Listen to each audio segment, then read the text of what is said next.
sent around, WSB did a thing on complete streets, and we've sort of used the complete streets term as a kind of, isn't that cute, or maybe I'm the one who's done that. I was just looking for a definition of term. Well, I just want to say the complete, what he sent around really does point out, it's a really good article. And the streets, as we said in the 60s, belong to everybody. And they belong to cyclists, to walkers. There's really a different set of assumptions. And there's a little touch in there about the other transitions in transportation modalities that have occurred. It was held to go from horses to cars. It's been held to go from cars to bikes, but everywhere it's worked, a week, 2 weeks later, people can't remember what used to be there anyway. So, I mean, because of the popularity of the use. So I think there's a really great argument. I saw great arguments. We had good buy-in on the road, really good buy-in on the whole thing. The first time that was the most gratifying part of the master plan to me, was that. And I think we'll get a chance to do it again. Mm-hmm. Is the Monroe Road diet just to Amsterdam, or will it extend all the way to Piedmont? The complete street is from the fire station at Down there at Road Circle, Circle. Piedmont Circle. Piedmont Circle. So all the way from up there, All the way all the way down past To 10th, past 10th. past Ponce, it continues all the way. It goes down on Boulevard. The principals go all the way south on Boulevard. It's just going to be Look at awesome. all of it. If you look at all of the boulevard, all of the Monroe corridor as a new complete street, it's huge. Like that's, Yeah. it's gonna be It's a all really done that big. down from that. It's going to be bikeable. It's going to be walkable. It's going to be really cool. So some of it will be limited because that street has varying widths Right. throughout the length of it. So I imagine the traffic study would determine where can you start the bike lane, where does it need to stop? And a complete street changes depending on what's possible. So they're not gonna cram a bike lane in where it doesn't fit. Okay. Is it similar to what they've done on Peachtree Center Avenue downtown? So Peachtree Center just got a bike track. So that's separated in two ways of bike traffic. I imagine if there's space, it's possible, but I don't know if there's space. This is going to be somewhat close to what's going to go on ML King. King's going to get it going west, way west to Hightower, it's going to be amazing. Yeah. What it's going to turn from a raceway into a completely normal, bikeable, walkable, pedestrian-friendly, stormwater control, traffic slowdown. I really think it's going to be amazing. Yeah, it'd be a good thing to point to as well. Like, I think we'll be well versed in complete streets after the next few years. So kind of a smaller project that also has funding identified through the infrastructure bond was Barnett resurfacing. So we'll keep an eye on that one as well and see where it is on that timeline once we get it. Another idea we talked with Jonathan a lot about was the idea of a parklet, which is the conversion of a parking space, such as on North Highland, where you just have parallel parking on the side. You take a parking space out and instead build out a space that is, I would say permanent, mostly permanent, that the businesses would use either for outdoor dining or just a place to be. Identifying the hurdles for that they're not insignificant. So part of Park Atlanta comes into play with that, and Alex said that discussions about what to do with Park Atlanta are going to be beginning in about 30 days. So whether or not that contract is renewed next year or Atlanta brings it in-house for enforcement, that's going to be up for discussion and debate. So get involved with that. Fall 2016 would be when that contract is either renewed or not renewed. So the hurdle is that won't do anything to affect Park Atlanta's revenue contract? Yeah, right now we just don't know what's going to happen with Park At least, Atlanta. so they want to take a space away, because that could affect the revenue. The Yeah. contract's So over in rather- August next year. They had no contractual rights after August next year. And I think if people, they're already complaining about not enough parking or getting tickets, so that's what happened. So it's kind of, and we don't really have a business owner champion of like, I have to have a parklet. And I think it'd be a different scenario if we did have someone fighting for one. But we just wanted to understand it better because Atlanta doesn't have any yet, and it would be really exciting for our business corridor to have something new and exciting to point at. So we'll come back to parklets later on. I'll talk about that So, some other things, talk about Parklets, Monroe, Barnett. St. Charles was one of the projects, the 2 bike lanes on St. Charles, one on each side, was a project in the master plan that we liked, but we didn't have funding identified for yet. And there's kind of 2 ways to go about it. Jonathan, with the planning department, wanted us to consider more of a biking boulevard, which would be big and beautiful and have a lot of development and much better to describe with pictures. That, or we could do, you know, just put some stripes on the street, make it straight. It's not a big lift. And I think just in discussions, we were thinking, go ahead and do the bike lanes with the striping. Maybe then try for this bike boulevard idea, since it's such a big, it would be such a big lift to get that done. Maybe give it a 10-year timeline, and then we'll already have developed this habit or practice of biking on St. Charles with the bike lanes that are easy. So there's I wrote it down, local maintenance and improvement grant that we could potentially get some funding for in 2016 for the St. Charles bike lanes. And so that would be a key, just conceptually zooming out from the Beltline to St. Charles and North-Highland. St. Charles is a no-brainer. It's a perfect biking corridor. So to just bring awareness to that, make it a little bit safer with the markings, is part of what we're trying to do to improve that node. It would go over the water, right? It would, yeah, it would continue on St. Charles, or whatever that's called. Yes. And those were the big things. We talked, I've got a stormwater project going to just mark the stormwater drains, nothing but rain down the drain, something like that. So that's in the works with the Department of Stormwater Management. They're going to get us some medallions that we can put on the stormwater drains this fall. Maybe get a group with in the middle, or some other group, Boy Scouts or something, that wants to help us put those on. I've been counting randomly if anyone else wants to help me count stormwater drains. What does the medallion do? It's just a little circle about that big, and it just says like nothing but rain down the drain, just so people know, like, don't put leaves in it, don't put trash in it, stuff like that. Just water. Yeah, so those were the big things that we covered with Jonathan, and with Tim Keene. He was nice enough to share a bit of Saturday afternoon with us. But explain who he is. So he is the new commissioner of planning and community development with the city of Atlanta. He came from Charleston, and I had actually worked for him when he had a private business in Charleston. And so he came 2 hours, was it? About. We just sat and talked, and we walked through the master plan and talked about the neighborhood and talked about you know, what are our biggest challenges. So we talked about Monroe and safety of Monroe and lots of other things. And we drove around and just pointed out, this is our park and this is Monroe, and it was great. He had some really great feedback for us. Stop there. Yeah, so it was great. And he's incredibly impressive. He biked over, he didn't own a car. I'm going to just hazard a guess that he's the first commissioner of anything in the city of Atlanta in the last 100 years that has not owned a car.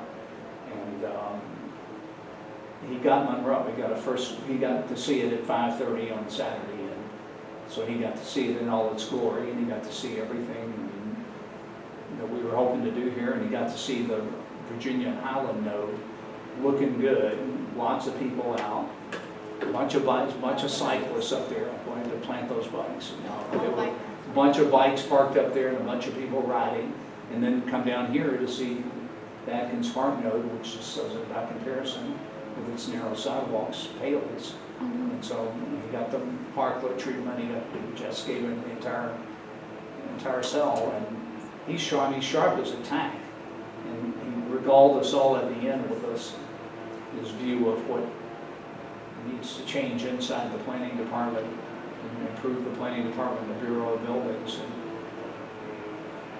if he can do it, he is the man, because he could not be brighter. He could not be more accurate in his broad description. So he's full of vim and vigor, and his family's still in Charleston, so he's got lots of time to hang out with schlumps like us on Saturday afternoons. A really nice guy, and the biggest hair in Atlanta, so awesome. Jess, that was great. Thanks for doing that. So. And we rode And around- Aaron was here. He wrote it with Aaron, so Aaron got to really sell him the master plan. By the way, his first words after we think through the master plan were, anybody want to guess? Who paid for this? Yeah. Because he didn't buy for a second that we had knocked it off in the weekend, but anyway. We rode around in an urban assault vehicle that could hold like 8 people while we talked about pedestrian and bike. It was great. Bike needs. It could've Debbie been was fun. with us too, which was great.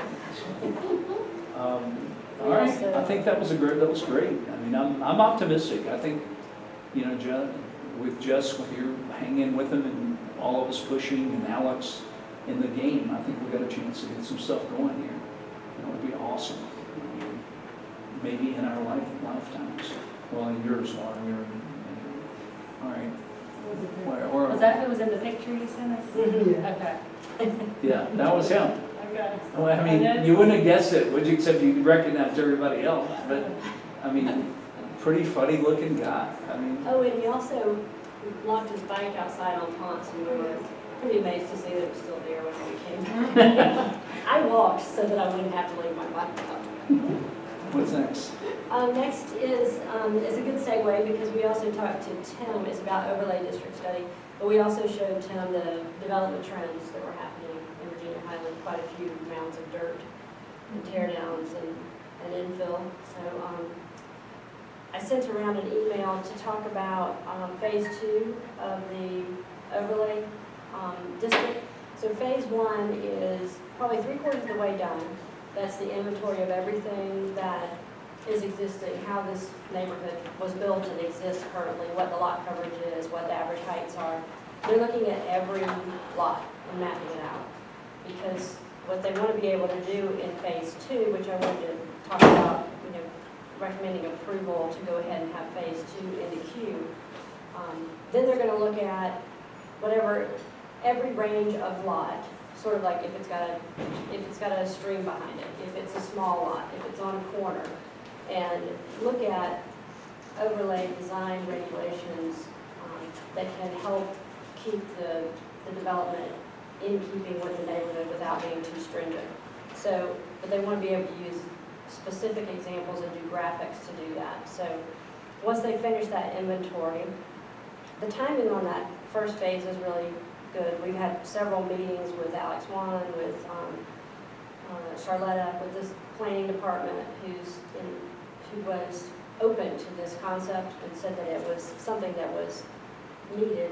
We know we have our current ordinances and we have historic districts, and not a lot in the middle except some of the things that we'll use because they set a good example, like neighborhood commercial and Beltline overlay.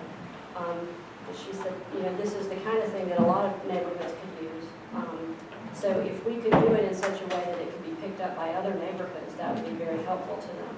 So since our consultants that you all know, Aaron and Bob Zeckler, are working on looking at the city ordinances currently and evaluating them, auditing them, seeing what's wrong and what's right, they can very easily kind of see how this template could fit into what their recommendations would be for the ordinances for all of the city of Atlanta down the line.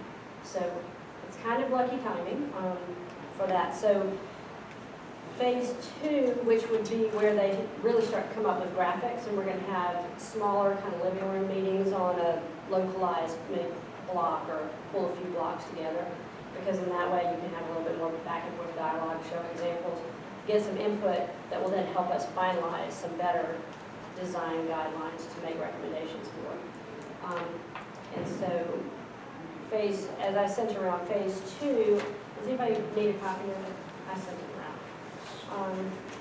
Phase 2 is the $24,000 part of this, and what they're doing is community interaction, planning committee would be involved, living room meetings in various parts of the neighborhood to present phase 2 tasks and solicit community feedback. And then we would do concept analysis. Prior to doing that, actually phase one, we're having architects give input on kind of design overlay recommendations that they would do. And then they They would, would give some indication of what are the current inventories and non-conformance to the new overlay suggestion. like, can you repeat that? So if they're developing a new overlay, and then when they did it, so they're finishing the inventory. So they have an inventory of everything, and they're gonna come up with the new overlay suggestions. Are they going to go back and review the inventory against the new overlay to say how much of the current inventory is out of compliance with the new suggested overlay? I don't think they would do it exactly that way. They're gonna look at the impact that the design guidelines would have on anyone coming forward and with a request for a building permit. So that they can say on a corner lot, if we say there aren't any garages on the front or whatever, then, I don't know, they can have them on the side, or if, so basically they'll use that inventory to find some consistencies and say, this is how these guidelines would affect those houses. Anything that exists already is grandfathered in, so there would be no reason to go look at them. This one would just be, I wonder if we'll get the question, like what percentage is grandfathered in the neighborhood? And how far off are we already gone? I think we'll certainly get to that amount of information, whether it comes, I don't know what context it'll arise in, but I'm curious myself. That's gonna be something that everybody's gonna be curious about. So I'm sure it'll be a starting point for something, or a departure point, or some kind of point, but. So your question is sort of like, how many houses right now wouldn't be permitted with the guidelines we hope to come up with? Yeah, I think they would probably be able to. So I'm trying to think, do you have any other questions about the process? Okay. The timing for this phase is, what did I say, how long is this 2 months for phase two. So they probably would not start it until they're working with the city on the, the audit of the ordinances, which they'll start in September. So I think they'll start this, pretty soon after they start that. So, and they'll be finishing phase one before, so at the end of August. And we'll definitely present all of this. We're going to put everything from phase one on the website that they're going to develop, that we'll continue to add to as we do these graphics and design, so that citizens can go to that. We have the living room meetings, and we'll have bigger community meetings in phase three, like we did for the master plan, and there will be access to those ideas online as well. So is this part, the city's already embraced this, or is this something we will need their support buy-in? We'll need to go phase 3 and 4 are basically the drafting of the district regulations is phase 3. And then phase 4 would be the legislative process to have the city adopt it. But we never would have started any of this without talking to them originally. There's no guarantee that that means that we're going to come up with something that council will approve. It's the same as, neighborhood commercial or any of those kind of things that will need to be adopted by the city. But by talking to Alex and talking to Charlotta, I think that, Tim Keene that we met is another, makes me hopeful that these kind of ideas will have a little bit more favor in the city down the line. So, that's, I think, a great question. We're being asked to spend money trying to create an unknown ordinance, its exact shape and dimensions, to examine to see really if it's feasible and doable and can be done in a way that allows enough citizens in the neighborhood to have lots of flexibility with their homes, to do desirable, cool things, if we can define what those things are and convince enough people to do it. And the answer is we don't know. And in that respect, it reminds me of the neighborhood commercial. This neighborhood spent $60,000 or maybe a little more when it didn't have $60,000 like it does now. When that was some real money. I'm joking, but it really was an immense investment on a complete, and it was like sailing for the new world as far as we were concerned. And it took 2.5 years and almost didn't get there. Twice, I thought the ship had sunk, but it kept going amazingly. And I hope it won't be that dramatic or that hard, because I think we have better, more skilled leadership now. Aaron led that. But I think that's what we're doing, and I think it's worth a go. If we wind up, we can't write ordinances that work, at least we know we tried. We took the hardest look with the best people in the most professional way we could, and we had a go at it. And if we can't do it, then my stomach will be this settled, but we tried. We did really try. And that's to me the argument for this. And I wish we knew, unlike what some people who may not love this think they're going to dislike it, there's not some set of ordinance out there that Aaron's going to spring on us. It really has not been done, and we don't exactly know. So we could be, it might not work, but we think it has a chance. And we want it to be cool and embraced and reflect what people hear, their values of the citizens. And anyway. I think in phase 2, because we will start having community input, we'll have a sense, I mean, basically from all of the meetings that we've had, from the master plan, from prior work on historic districts, the people who have commented, this is the kind of thing they said makes more sense for this neighborhood. The historic district is too stringent, that there may be only 10 things that we want to regulate that aren't currently regulated. Things like garages on the front, or that new development has to have porches because 80% of the houses in the neighborhood have porches. That 35 feet might be a little too tall, based on the size of our lots, because our lots are smaller than most R4 lots. So it could just end up being 10 things that make it where somebody that's building next to you, that it doesn't overpower you or just seem totally like it came from another neighborhood. But it's not heavy on design, it wouldn't be heavy on design. So I think we'll find out again in phase 2, how this is going, how this is working with residents. If we see stumbling blocks even with the city or with the citizens, then we don't move on to phase 3. We talk about it and go from there. So do you have a motion? Sure. I recommend that we approve the budget for phase 2 of the residential overlay zoning, and that's $24,000, based on this estimate from Aaron Fortner with Canvas Planning Group. Is there a second? Second. Further discussion? You have the money, Peggy? Is it a lump sum? All those in favor, raise your hands. Includes me. All right, thanks very much. What's next? Thank you. Jess again, Streets Alive. Streets Alive, Atlanta Streets Alive, not a lot. So the big thing for Streets Alive, it's to emphasize healthy living. So getting out, walking, biking, skateboarding, rollerblading, whatever it is, get out on the streets. It's going to be closed on September 22nd from 1 to 7. The street will be closed. 7. The event itself is 2 to 6. So you have that hour of setup and tear down. So what day is it again? September 27th. It's the third Sunday in September. Starts at Starts at 2 o'clock. 2, got it. And there's usually a bike parade to kick it all off. It's North Highland from Virginia to where it becomes Highland to Boulevard, up Boulevard and over on North. It's like a big ladle. I think it's 2.5 miles. So last year they had, I believe, a festival permit, which allowed for people to sell food and alcohol on the street, and to have it on the street, and to vend in general. This year it is not that kind of permit. It is Assembly.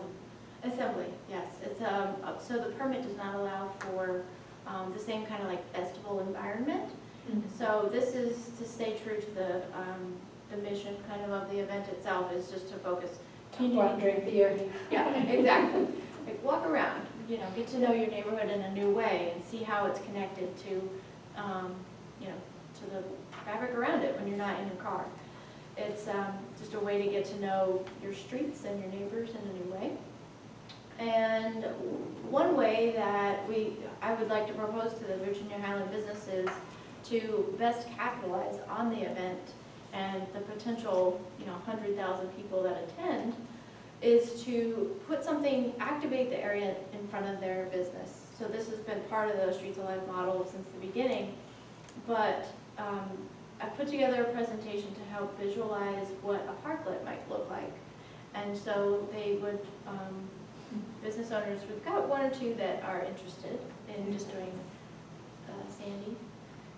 We might do one for. Didn't some do it last year, something similar? or- Some have activated Atkins Park. Oh, So the difference between a parklet and just putting something out on the street is that it would be a more defined space. So it would keep people in their businesses longer. So that's kind of the goal, so that businesses aren't hurt at all or even perceived to be hurt in any way by the event. So it's just a way to get people and have a hula hoop contest or have a mural that people can come and paint, paint by number in front of your business. Lots of ideas. So if you do talk to a business owner, or if you are a business owner out there watching this video, just, contact me, I can get you in touch with Streets Alive. That's kind of my role, is to just connect people and ideas and help with communication.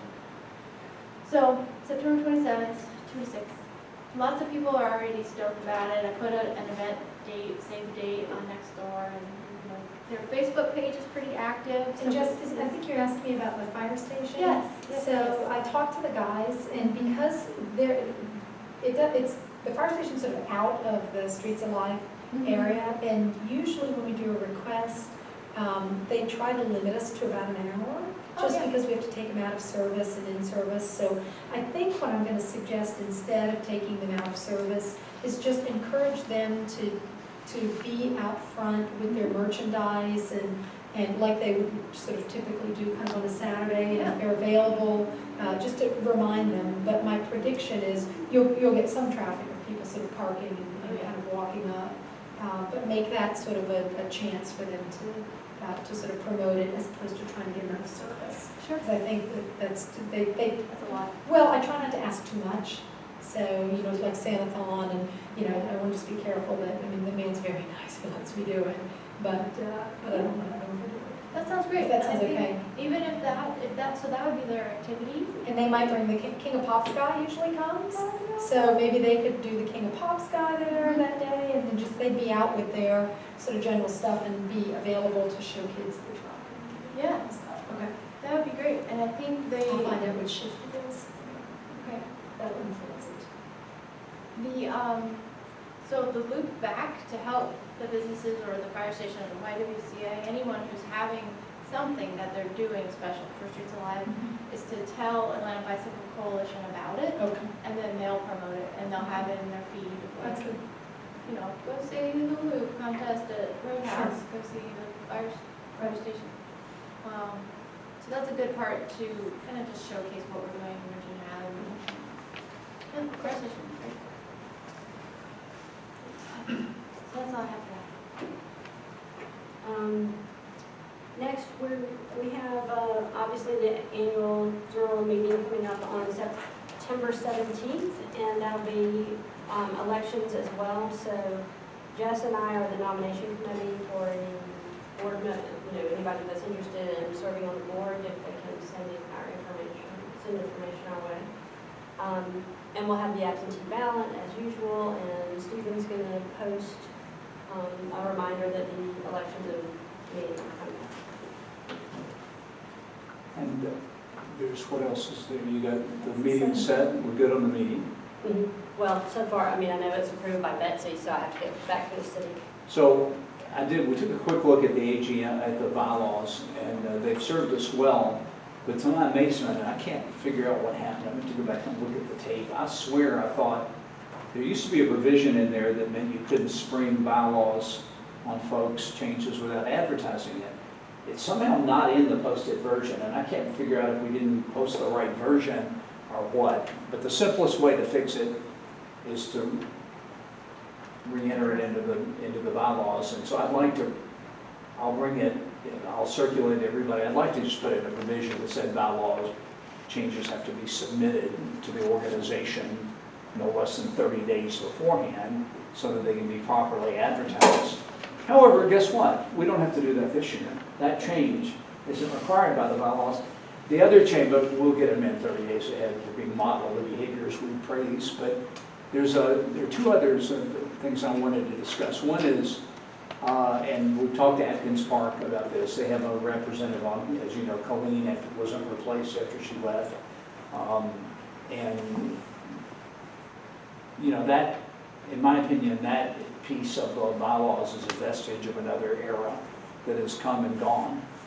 And I think we ought to just remove it and Jeff, leave it. what was the specific? So the bylaws state that and Atkins Park Civic Association, which is not terribly active anymore, at one point was, shall appoint a member. And they're part of, they go with our members and it just hasn't, they could, if instead of being Atkins Park, they could have 6 members on the board if they had 6 people that wanted to be active. But it is a vestige of the time when they had a special set of challenges, which they met substantially by adopting their own historic district. And just for a bit of history, there was before that, for years, a provision that the St. Charles Greenwood Association had a member on the board, and that's reflected the time in the bad old days when there was a lot of sketchy and dubious activity on those streets, and those days are long gone, the association's long gone, and the bylaw is long gone. And so I've told them that we plan to propose the amendment to get rid of them as a members, not to eliminate them, but to take away their membership, and that one way to beat it would be to turn out large numbers. If they wanted to do that, they're There's only welcome to 100 do it. houses there, just Do like. they care? I mean, No, No. I mean, I was gonna say They- that I volunteer with Connie Ward here, and that 10,000 villages pretty frequently, and you know, when she's ever posed this, you know, I know, they're just like, just let Virginia-Highland do it. Right. Yeah. And Well, for it one seems thing, like we they don't- set up, you know, Carry to on. have, like you're saying, kind of saying, like, having a whole separate committee and trying to go through, you know, repeat administration of everything. Well, not only that, there's really nothing to administrate anymore, because any of the changes go through the Urban Design Commission, Right. which is fine with us and takes us out of it, and the only thing left is North Highland Park, which they will get to, which happens to be in their neighborhood, but it's certainly used by many citizens not in their neighborhood. But we are cordial, we met them, I notified them, I have said, by all means, would you please appoint somebody to replace Colleen? They haven't done that, and I'm not down on it. I think it reflects the general tranquility of the neighborhood. And so, like I said, anybody that comes in can run for the board and get as involved as they want. They still, I think, you know, they would hold meetings having to do with the historic district and making sure people were informed of it. 6, 7 years ago, you mean? Yeah, they haven't held very many now, but there was, so that doesn't mean that they can't have those meetings, obviously. It's just changing the they- bylaws. I mean, just like any other subsection Yeah. that you used to have a Yeah. particular Sure. issue that one. Mhm. Yeah. Like that weird Elmwood group down there, that Yeah. weird. That's exactly what I was thinking. So that's, I'd like the board to, if there's anybody objects, unless they object, I'm just gonna suggest we strike it from the bylaws and insert the other piece. And the last question, and this is more controversial, a little bit potentially, I don't know that it would be. My feeling has been that the proper way with volunteer associations is to step up and say you want to run for something and advocate anything you want, but don't organize an ambush of otherwise dedicated members. So it would be easier if I were quitting the board and could propose this when it wouldn't affect me, but I really do philosophically believe that as long as the nominating committee presents a qualified sketch, that there should not be nominations from the floor, with the provision that anyone can self-nominate themselves, set a period before the meeting, and that the association is required to publish up to 500 words of whatever they want to say and distribute it to the membership in the same way we distribute the ballot, in the same way that would go for all candidates. Anybody wanted to write up to 500 words or some other number, I'm trying to make it a generously large number because it's free these days electronically. That, and that's, I mean, I say this not, I've seen this once in this neighborhood, Debbie was around for it, and I saw it more stringently in another youth soccer organization where a coup was orchestrated. And it wound up driving away unsuspecting people who had been dedicated volunteers who got innocently eliminated and walked out the door and never came back because their feelings were hurt as they should have been. And I was so appalled by it. It didn't affect me in that instance, but it was just appalling. It's just, disagreements are fine. No problem with disagreeing. We got to be fair and let people disagree, give them the means to disagree, let them have the forum to disagree, but don't sneak up on your neighbors. Don't walk right up to them in the face and say you're a disgrace and I'm running against you and here's why, or whatever. But don't sneak around behind their backs. That kills. I'm not sure what you're suggesting. You're saying that anyone can self-nominate themselves and be. Up to a deadline. And be included on the ballot. I'll be included on the ballot up to a certain deadline before and have access to the membership. So the ballot the nominating committee would be whatever that slate they have included in the nominations, plus anyone that's self-nominated to be included in the slates. Before a certain date. Right. And then it's I over. just want to make sure. Yeah, that's it. That you could end up with a slate that actually. Oh, yeah, as you could now. Anybody, we could have 21 candidates and that'd be fine. But so that's the spirit of it. I have a feeling it's subject to, it could be mischaracterized pretty easily. I could have a lot of fun doing that on myself. But I think that's the right thing to do, and I don't know if we're up for the discussion. But we're trying not to let it even, it has nothing to do with not encouraging people to run. We spend about everybody on this board came to this board from a committee, almost every single person from some other activity that they were involved in before. And that's what, and I like that for two reasons. One is you know what the board's like. At least you were warned. And And a level of investment. Well, it also Yeah. focuses on not the meeting itself, not being the mandatory event. You have to attend there in order to participate as the board. You know, Right, we like did- last year, I was way out of town and couldn't even come to that meeting. Well, and the thing is, 90% of the work of this that gets done in the association is not done here. 98% of it. This ought to be, we shouldn't have even had to do the negotiations we did tonight. That was a one-off and got to it at the last minute. But we try to, the plan, we should come forward with reports and things to be considered, and that's it. But I apologize for that. Yes, ma'am. And along the lines of what you're saying, right now the bylaws say that candidates whose nominations are received by the president or other representative of the board of the nominating committee more than 15 days prior to the annual association meeting will be included on the ballot.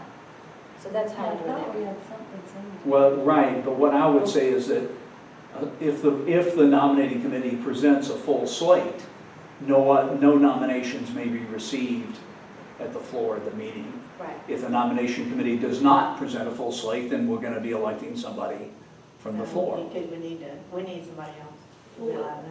I mean, if you have more people than the nominating committee can put on the slate. No, there's no maximum number. The nominating committee nominates as many as they want. It's just, Because you vote in order of number of votes, so. So if you have more than the slots you have, that truly does mean the vote is going to decide the board.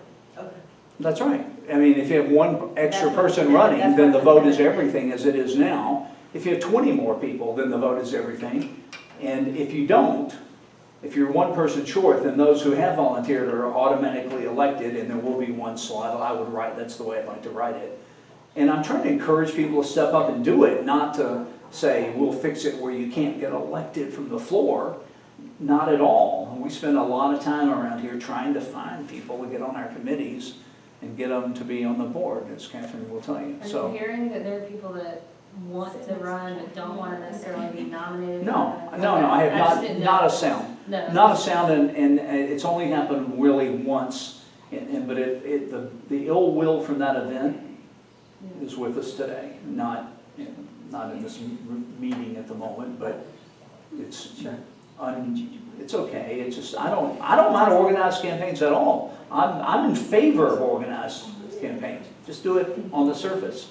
Here's our organized campaign, go for it. And let's have a robust debate. If there's something to debate, let's debate it. It's cool. But don't sneak around. That's what I'm saying. No coups, I'm sorry? don't do any coups. No Just do coups. it before the meeting. Do it for me. No, walk right up and Yes. smack you in the face. Don't sneak around behind the Sure. back. I don't mind that at all. So you. Anyway, I don't know if Is we're that a gonna motion write or is that. that just So, up for? I guess Lola read it, is that it looks like we already have that in place. Well, or but not. To it add to says that. beyond, so I was saying. No, we don't. that We don't have it service- at all. What I was saying is that, right, that 15 days in advance is great, and then if we don't have a full slate, then you can nominate from the floor, that we reworded that. That's way. right. 'Cause That's right what now I'm it saying, says yeah. that you can nominate from the floor or write yourself in. Oh, I got you. Now, if we're gonna do that, I think we need to write, we're gonna have to publicize this last one. And first of all, you'll be able to nominate from the floor in these anyway, because these are our existing bylaws, so nothing can change that. So it doesn't apply to this meeting. I mean, it doesn't. You'll always be able to nominate from the floor, and I'm for, so, I mean, we need to publicize and say though, I mean, as again, we'll publicize it no matter what. We're gonna say, if you wanna run for the board, please notify us and we'll print a statement by you, no matter what. So that's going in the Voice this time. Either that or, yeah, it should go in this coming one, yeah. Said if you want to do that, you're welcome, this is the time. And I mean, I wrote something in it last year, and I think John published it, and I'll do it again, or refer what I put in before, but this is your chance. If you want to run for the board, not either contact the nominating committee and talk Somebody about has it. those two letters already. I think we do. Yeah. And if not, and if you do want to run, you have a chance to publish something in the Voice. If you get it in an appropriate time, we'll publish it in the Voice. And it should be this time, the way the thing falls, it'll be, we need it in a couple of weeks. We need it right before the 1st. But, and that's fine. Put it in there twice. I'm sorry? It wouldn't hurt to put it in. No, there it's twice. fine. That's right, that's right. Really good. But it'll be too late to ask for it on the 15th of September. That won't work. So, I mean, we should get it in by the 1st of September. And then, so I mean, I think it could be perceived as some attempt to shut down. It's really not that at all. It's really an attempt to bring some order to this. So how much before the meeting do you have to submit your stuff? Well, we can decide, but I would say, I think the 15 days is fine. I mean, I'm actually thinking it should be shorter than that. Less It should be more like a week or so before. Oh, I was thinking actually in a different way, that it has to be in time in order to be published in a Voice article before the meeting. Yeah, I don't think you want it going in the September 15th Voice for a September 17th. Right, so I was Thing. thinking. So, I mean, in general, if you want to run, I don't think that's a decision you ought to typically be Because making you want to. 3 days before Right. the meeting. That's when I'd make it. A lot of people do that. A lot of people do. Well, then you're going to lose out under this plan to people who are willing to commit and are accepted by the nominating committee earlier. This doesn't deflect the right of the nominating committee to nominate more Because than, when do you, the nominating committee can still nominate 15 people. because you have to be, if you want to put, if you're not going to be at the meeting, and then we'll just say, well, assuming we're going to have a full slate, you need to be to the nominating committee in time to be put on the absentee ballot. And that's certainly This, before right now, it 3 says days. 15 days before. Right, It already says 15, yeah, because we have to post the absentee ballot. right. So you can't decide, the night before, Right. please put me on.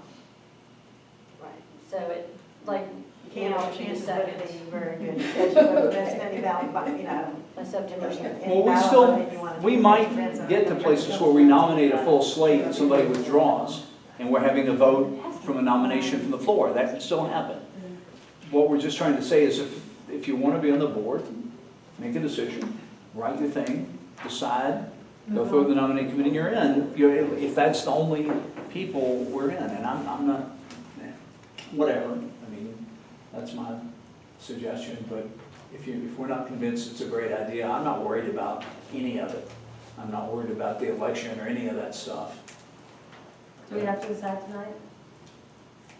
Well, I don't think theoretically, under our current bylaws, which are just outstanding, we could spring it on people the day No, of I the don't mean meeting. the day before, I'm just saying, I don't know that We I have kind of want to no, process it, because part of me says if somebody, maybe they're toying with it, the idea of running for the board, or they thought about it once, but, you know, haven't really made the decision.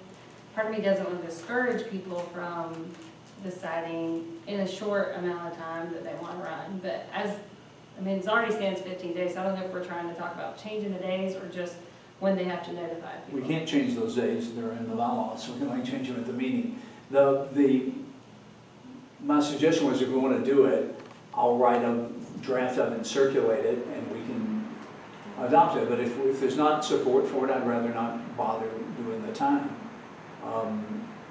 And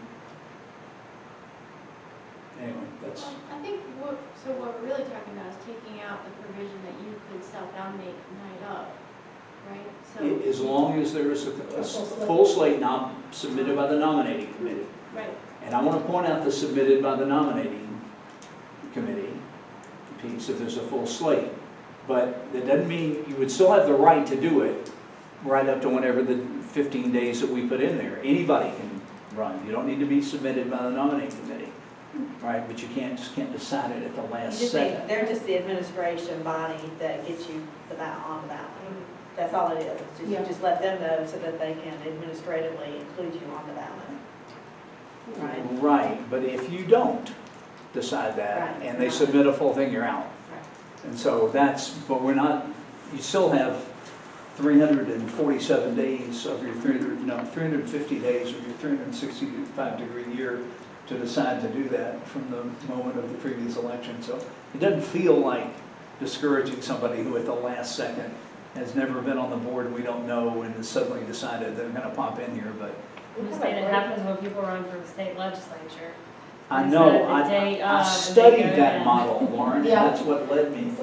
So I'm just saying, how, are we getting more, we're being more stringent on this than other bodies that other governing bodies in our state, city, and county, which I'm not saying is right at all. I just want to make sure everybody's aware of that. I wonder, I don't know, for me it feels also because we're volunteers, and, those that have put their name in the hat early enough on, and the volunteers who are trying to get this out and published so everybody knows about it, get some ballots out and make sure it happens, it seems a little bit more respectful of that, the time. The process. And a community that's, busy doing other things so that they have time to look at who's on, that's just, I don't know, but I think that's fair. It seems like a reasonable system. Oh, and we also have wonderful committees that can serve on if they don't make them good. Well, let me break it down, let's do this 3 different ways. We agree we want to put a minimum submission on a lead-in to bylaw changes, right? So that, we all agreed, we'll write that, 15 days, you gotta have it in 15 days or something, okay. We're gonna drop Atkins Park, can we agree on that? Okay, and then, I'm not sure we're in agreement on this one at all, so, I mean, if we're not, I'd rather have a consensus on this rather than an up and down vote. I mean, because we can live without it. We've stumbled along without this, with only one event that was a problem anyway, so it's fine without, I don't care, one way or the other. I mean, do we want to not do this? You want to think about it, and we'll be thinking about it next year, it'll get brought up in August. I don't care. I really don't care too much. I think for our altered bylaws, might as well. Yeah. I think there's support for it. Well, I'll tell you what, I'll take a crack at drafting it and we'll circulate it by email. And if we don't like it or feel that it's just something that doesn't sit right, then we can change it. And, but it needs to be written in a way that makes it clear we're not trying to stop people from running. We're trying to get people to commit to running in an organized way, in an orderly way that'll let other people make good decisions about what they're running. In my experience, the seats you're talking about are heavily contested here. We work hard to find qualified people to get up and come forward. And also, you can also say that by anyone that wants to be on the board, it kind of has indicates what area of interest in the neighborhood they want to serve. You know, and so if someone comes forward, if they want, you know, that I'm interested in being on the board, that also helps the nominating committee to know which areas that they may need to find There might be some holes. someone, you know, someone else in the neighborhood that, well, okay, they want to go here, I have an open position, I thought I was looking to fill someone that was interested in that, and I don't, because there's somebody already interested in that. That means we need to go, perhaps go in a different direction and look for another person to put on the slate, so that we kind of have all of our functions covered. It sounds sort of With right, but somebody willing to work. in reality, it works that I haven't seen any, when's the last time somebody just walked up? Right. I mean, it just doesn't happen. I mean, it sounds right. Allie Higgins did, became president 2 years. Well, you did, yeah, that was all right, so that's a rare exception. Sure, okay. No, okay, it's fine. But most of the time, we really try to get them in through the, anyway. I'll take a crack at it, we can all opine, if we don't like it, we don't have to put it in. And I don't want to spend a huge amount of time to fit and explain. What else, what do we got? We got some Davids up for some things, right? With me? Yeah. All right, so a couple of things, I guess. On the 27th of July, we organized a work day at Orland Park. Georgia Works, along with Walter Bland and a couple crew, I guess there were probably 10 total people there, all in all. Pressure washed the old bridge at Orland and did a lot of invasive removal down by the bridge and just cleanup of limbs that were out of order and things along those lines. So it was a good half day of work. It was spurred on by some of the neighbors up in the area, and hopefully. They are so excited about it. Good. So that was that's just past history. Moving forward, I've been in contact with a lady by the name of Tara Joyner, who runs. She's a founder of a. I'm going to catch myself in the pronunciation here, but as she refers to it, a place called Pink Bar that does. Basically, has 4 studios. She has That's the one. new business going in Martha. Yeah. Yeah, so there's, she's got one up in Buckhead and one at Druid Hills or Emery Point. And now she's adding one for Activision or whatever it was called at Stewart's place down in the corner of Highland, Virginia. So she's, we've had discussions with her about doing for maybe 3 or 4 sessions where they actually do outdoor classes for free, so they're voluntary, and they'll host the class. Hosting is at North Highland Park potentially. So they say they get 20 or 30, maybe 40 people there. The plan is to have them on a Wednesday or a Thursday, probably at 9:30 or 10 in the morning, so that parking's not an issue, and just create a separate use potentially for the park. And the concept would be that there'd be probably 3 of these once a week, and then the 4th one would culminate, and they request that people donate what they want to or don't want to, and all those donations will be donated to the VHCA on behalf of the Parks Committee. That's a good way to welcome you, especially in the neighborhood. Yeah, I think, Sounds nice. VHCA, what's that? if they do Yeah. donations, VHCA. Probably. Yeah. I haven't worked out the financials yet. So I'm open to thoughts about that, if there are any objections. I don't know that we necessarily need to vote on that, but if there, Sounds good. It does sound nice. It's a pretty storefront. I mean, they at least so that they're not doing this job yeah. for them. Yeah, so they're locally owned, they're in the neighborhood now. I think to me, it makes sense. You won't see me out there participating, but. Well, maybe they could do something for Streets Alive. I mean, that Yeah. would be a really nice That's a good idea, actually. Yeah, promotion if we're doing fitness. that's actually not a bad idea. Yeah, maybe tie it in somewhere. Yeah, she's also, that's another point, she's talking with Angelica about potentially sponsoring the tour as well. Great.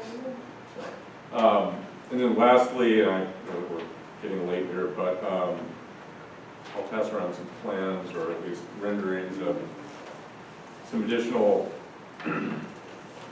considerations that we're thinking about doing at John Howell Park and at the Triangle, and really they're stemming from, there's a couple things, but addition of some bike racks in the Oh, nice. in the parks. are in John Howell and Orem, specifically in John Howell. And John Howell could really use them. Yeah, so we're thinking My about bike's always on the road. probably 2 or 3, one by the volleyball courts and then one down on the Barnett side. That'd be nice. Doing some landscaping, we're conceptually proposing, or we'll talk with Parks about, there's still some erosion of sand occurring at the, I guess, the northwest volleyball court. So we're proposing putting in an 18-inch granite wall down there and a rain garden to help the runoff and the sand that's actually escaping and moving off of the volleyball courts. There is some cleanup on the Barnett side. There's some replanting and a bench addition and some additional things going in. Potentially where the sweet gum tree fell down most recently that knocked a lot of the vegetation down, so kind of cleaning that up and adding, gives us an opportunity, I think, to make it a little prettier and do some changes to the plantings there. Maybe we can use, we have some restricted funds for purchases of benches, and I'm not sure about bike racks. Maybe we can use those funds. Well, we don't even have any estimates yet, but Yeah. we'll get to that at some Minor point. thing. We haven't got to the funding issue or cost implications at this point in time. Nor has it been inspected by Frank Fred. Right, yeah, exactly.